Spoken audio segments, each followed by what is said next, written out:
Bonjour et bienvenue sur Altimag. Aujourd'hui on vous explique comment monter en van, en fourgon ou en camping-car en station de ski. Environ 50 stations sont équipées d'aires de camping-car ou de camping-caravanège ouverts en hiver. Faire une halte pour une nuit en pleine nature est aussi possible, à condition que l'emplacement soit déneigé et que votre batterie soit suffisante pour garantir un minimum de chauffage. Car en hiver, en altitude, la température peut vite descendre en dessous des -10 à -20 degrés. Un bon duvet et un chauffage stationnaire sont donc indispensables. Et pour ce faire, il vous faudra souvent avoir accès à un branchement électrique. Dans cette vidéo, on fait le point sur les prérequis pour monter en van, en fourgon ou en camping-car en altitude et sur les spots disponibles en station de ski dans les Alpes. Altimag est un magazine en ligne et un guide de voyage en ligne sur les Alpes et basé dans les Alpes. N'hésitez pas à vous abonner pour voir nos prochaines vidéos. Tout d'abord, il faut bien comprendre ce dont on parle. Les vannes, les fourgons et les camping-cars sont des véhicules habitables assez différents. Si vous n'en possédez pas, ils peuvent se louer chez des spécialistes ou auprès des particuliers. Les plateformes en ligne comme Black Sheep, Road Surfer, Indie Camper ou Yescapa sont connues pour ça. Si le van est un véhicule de catégorie 1, plutôt passe-partout, c'est un véhicule transformable où il faudra replier le lit et le toit à chaque utilisation. Bien souvent, il ne dispose pas de toilette ni de douche. Il est un minimum isolé thermiquement et dispose souvent d'un chauffage stationnaire. Le fourgon, quant à lui, est un véhicule utilitaire aménagé qui dispose le plus souvent d'un ou deux lits stables, d'un petit séjour, de toilette et de douche. Comme le van et le camping-car, il est chauffé, mais bien sûr bien moins bien isolé qu'une maison. Enfin, le camping-car, c'est une petite maison sur roue avec ses avantages et ses contraintes, notamment en termes de stationnement et de maniabilité. Mieux isolé, plus spacieux, il dispose aussi d'une réserve d'eau bien plus importante. Malgré tout, certains font 9 mètres de long et 3 mètres de haut. Non seulement le péage est plus cher, mais en plus, il ne passe pas partout, surtout dans les routes de montagne. Sur beaucoup de parkings, notamment la nuit, les camping-cars sont interdits. Il est toutefois tout à fait possible de partir au ski, en van, en fourgon ou en camping-car. Des aires sont prévues à cet effet en station ou dans les campings ouverts en hiver. Ces aires proposent des services nécessaires comme l'eau, l'électricité ou la vidange des eaux grises et noires. On y trouve également parfois des toilettes chauffées et des douches, ce qui peut être bien pratique. Toutefois, avant de partir, veillez à prendre en considération ces quelques points. D'abord, bien entendu, assurez-vous d'avoir des pneus neige et des chaînes pour éventuellement vous dégager d'une place un peu enneigée. Vérifiez également l'isolation thermique de votre van ou de votre fourgon. Si les vannes sont généralement bien équipées, ajouter des protections thermiques pour les fenêtres et le toit relevable est plutôt conseillé. Par ailleurs, si vous louez un fourgon auprès d'un particulier, vérifiez auprès de lui qu'il a bien isolé l'habitacle lors des travaux. Utiliser un chauffage stationnaire en continu, surtout la nuit, sera quasiment indispensable au vu des températures en altitude. Si votre chauffage est au gaz, vérifiez votre bouteille de gaz. S'il fonctionne à l'électricité, branchez-vous à une borne électrique pour éviter la surconsommation de votre batterie. Plusieurs stations en altitude disposent d'air avec branchement individuel. Bien sûr, il ne s'agit pas de chauffer à 20 degrés, surtout la nuit, vous aurez un duvet adapté, mais au moins de maintenir une température de 5 à 10 degrés, même en votre absence. Prévoyez donc des vêtements techniques en 3 couches pour rester au chaud de nuit comme de jour. S'il fait très froid, il conviendra aussi de vidanger régulièrement les réservoirs d'eau pour éviter la formation de glace dans les tuyaux. Si les températures sont trop froides, l'utilisation de jerrycans internes pour l'eau propre permet de s'affranchir du gel.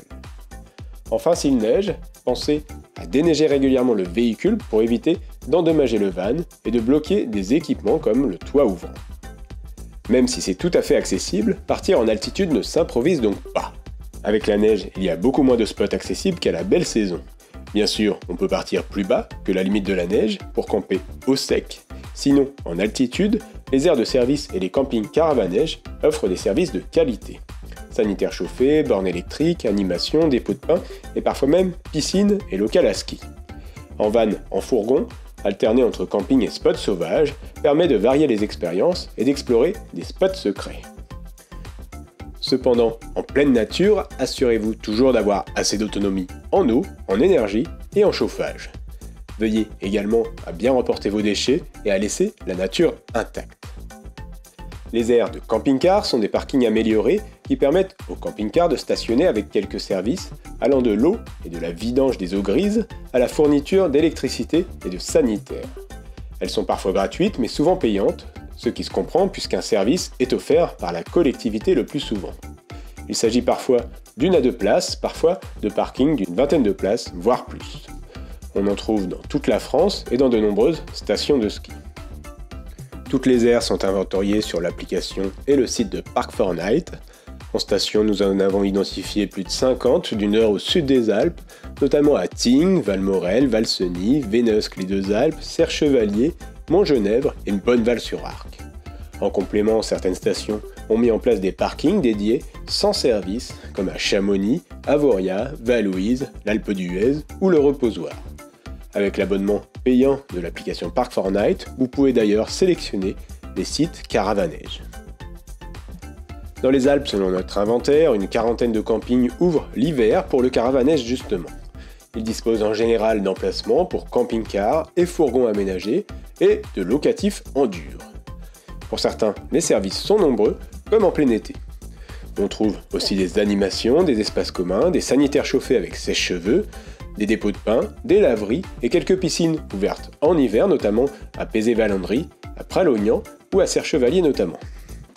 Les campings Caravanège des Alpes se trouvent à Saint-Martin-sur-la-Chambre, à côté de Saint-François-Longchamp, à Vercher et Samoin, à Pézé-Valandry, à Bourg-Saint-Maurice, à Entremont-le-Vieux, à Cé, au Grand Bornand, au Sept-Clos, à Vénosque les Deux Alpes, à Autran-et-Audran-Vercœur, à Chamonix, à Lens-en-Vercœur, à Chabot, dans le Champsaur, à Châtel, à Pras-sur-Arly, à Saint-Jean-Saint-Nicolas, à Saint-Martin-de-Querrières, à côté de Serre-Chevalier, au Contamine-Montjoie, à La Plagne, à Valseny, à Montclar, à Valloire, à Ancel, dans la Clarée, à Pralognan-la-Vanoise, à Ossois, à Abrier-en-Queyras, à La Toussuire, au Ménuire et à La Rosière. Les plus beaux spots sont sans doute ceux de Pralognan, La Rosière, Bourg-Saint-Maurice, Pézé-Valandry, le Grand Bornand, Vénosque les Deux Alpes, les Contamines et Saint-Martin-de-Querrières. En van ou en fourgon, rien ne vous empêche également d'explorer des coins plus sauvages pour pratiquer la raquette ou le ski de rando par exemple. Veillez seulement à avoir assez de chauffage pour la nuit. On trouve des spots sauvages sur l'application Park4Night, même si clairement les spots sont mieux décrits pour l'été que pour l'hiver. Quand il neige, les places en bord de route sont moins bien dégagées et les spots en bout de chemin beaucoup moins nombreux. À cela, deux stratégies sont possibles. Chercher longtemps le secret spot, des départs de randonnée, des parkings de ski de fond ou un grand parking dédié au ski journée. Ou alors chercher des lieux où la neige est absente, basse ou moyenne altitude, ou certains versant sud des montagnes. Parfois même, quand la mer de nuages recouvre les vallées, on a bien plus chaud à 1000 mètres d'altitude qu'à 200 mètres d'altitude. Alors, on ne va pas se risquer à vous livrer des spots hasardeux qui changent selon la météo, mais voici une méthodologie éprouvée.